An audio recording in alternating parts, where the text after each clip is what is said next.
this morning. Thanks for joining us and good morning. I'm Madison Carmouche. We are at 5:30 this Thursday morning and today is December 5th. Let's check in with meteorologist Megan Dusmalt for a look at your forecast.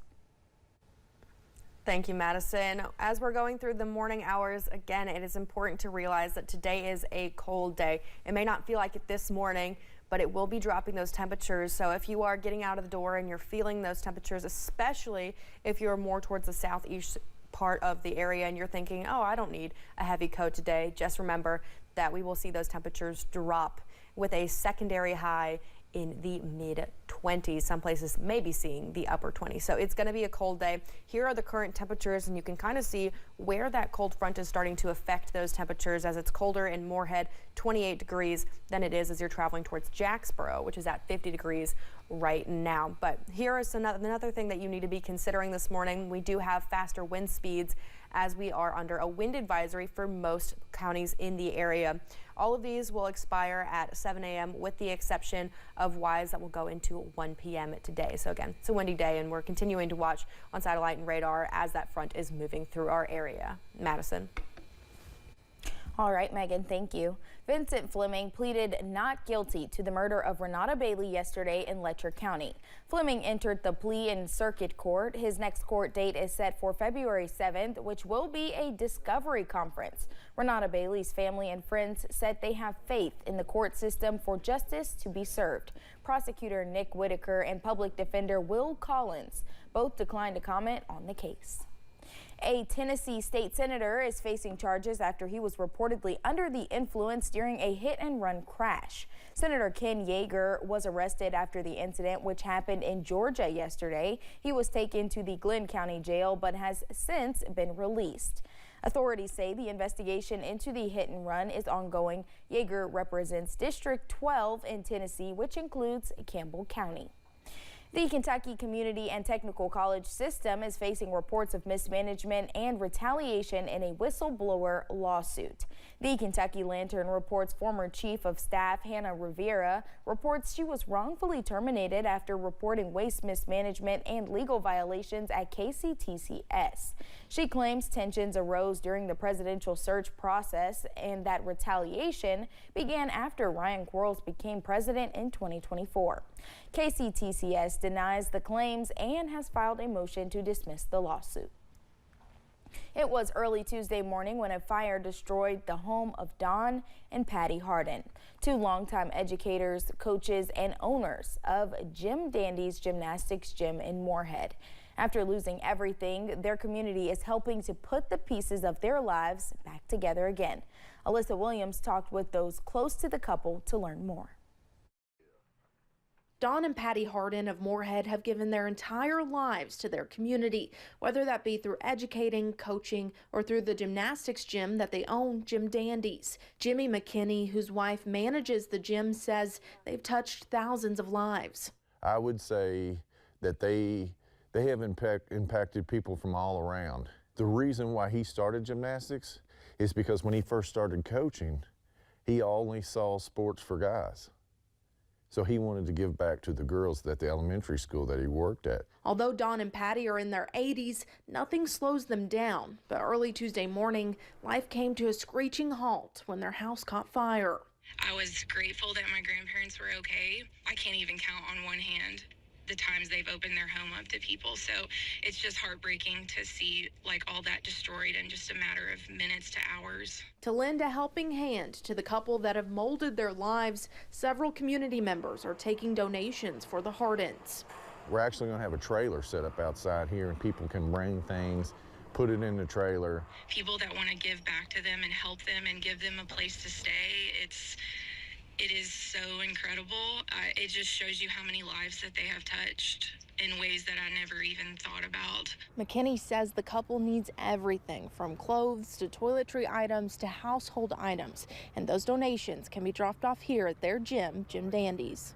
The community will never stop with Don and Patty.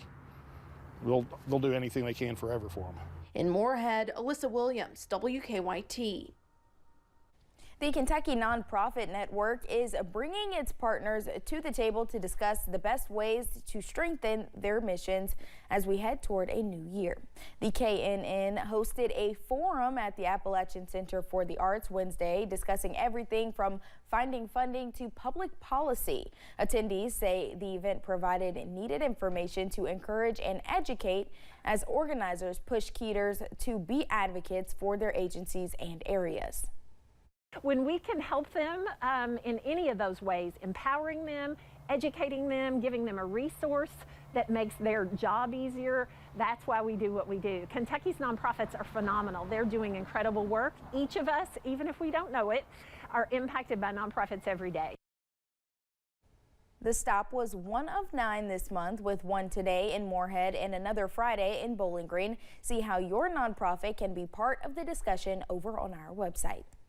The Medicare open enrollment period closes Saturday. As WYMT's Amelia Lee explains, it is not too late for eligible people to enroll or switch, with professionals throughout the Commonwealth ready to help. Folks age 65 and older, and some people with a disability, qualify for Medicare. During open enrollment, qualifying individuals can enroll or make changes to their current plan. If you are in a specific Medicare plan, drug plan, or a Medicare Advantage plan that's not working for you, you want to change it, then that is the time to enroll. According to the U.S. Department of Health and Human Services, there are 4 parts of Medicare. Part A, hospital insurance. Part B, Medicare insurance.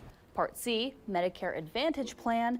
And Part D, drug coverage. Jane Olinger with Kentucky River Area Development District says many folks choose Part C, the Medicare Advantage plan. A lot of our seniors like they're free. They offer them free over-the-counter drugs every month, or they give them a free shopping cart every month.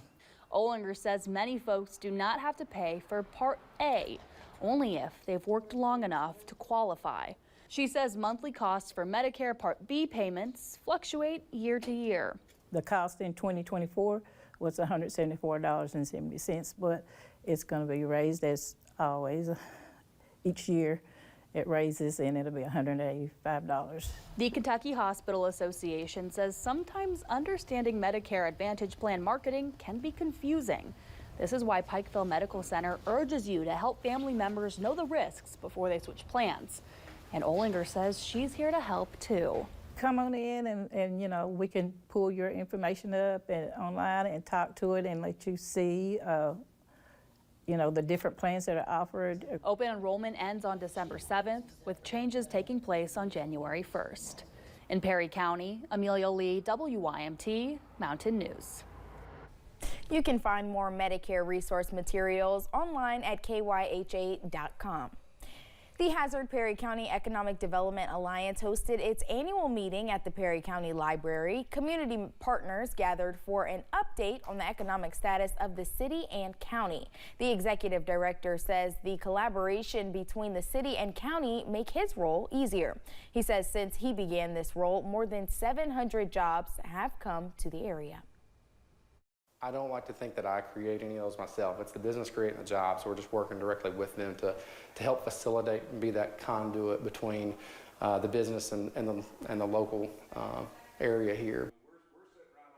Lawrence asked community members to be patient with them as many contracts are being finalized before any big announcements are made. Wedding bells will soon be ringing on Broadway Street in downtown Hazard. First Presbyterian Church in Hazard will host a free wedding day for couples on December 14th.